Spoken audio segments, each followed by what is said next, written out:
But this is the cycle we find ourselves in. First law of Trumpodynamics. Every action is met with a very not equal overreaction. These pardons are sick. They are offensive. They are un-American. This is one of the most egregious, despicable acts in American history. This is textbook authoritarian takeover 101. I knew I should have taken that class. And not majored in submissive liberal crying 101. Oh. Is it an abuse of pardon power? I don't know. But that is his constitutional power. Again, for some reason, we have given presidents the power of a king. And then we say, oh, by the way, with that power, you're not going to get all, like, kingly and shit on us, right?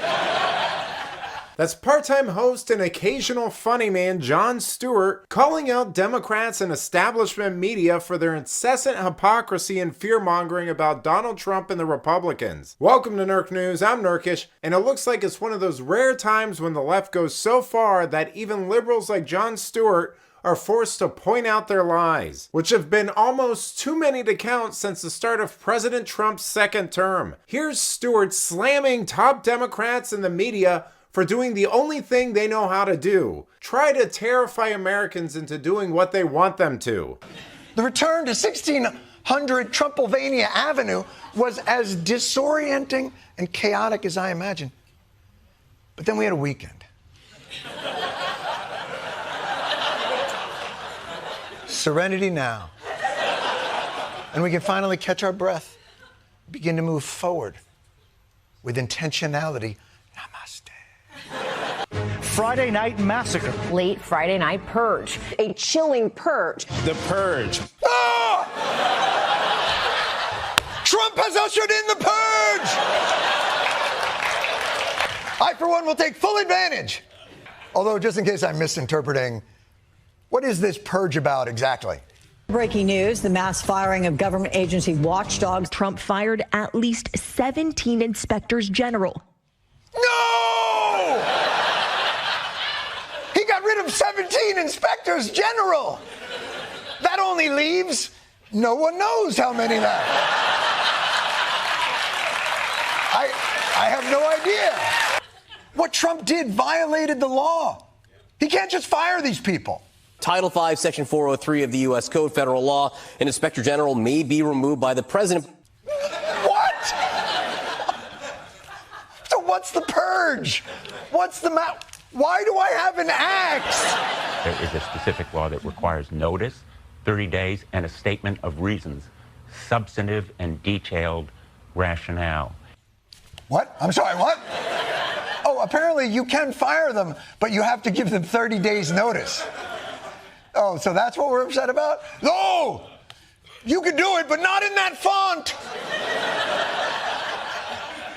That's Hitler's font!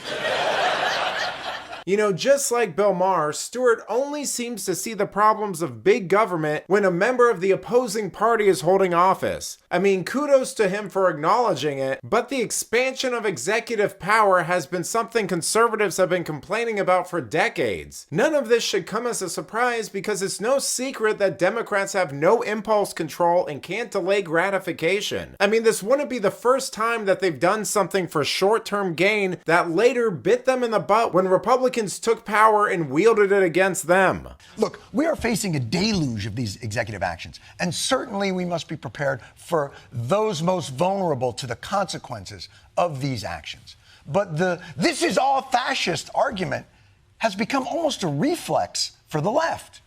Donald Trump promised to be a dictator on day one, and he's carried that forward through the entire week. 5 days into this administration, the abuse is already rampant. On a fascism scale of 1 to 10, with 10 being peak fascism, how would you rate Trump's first week?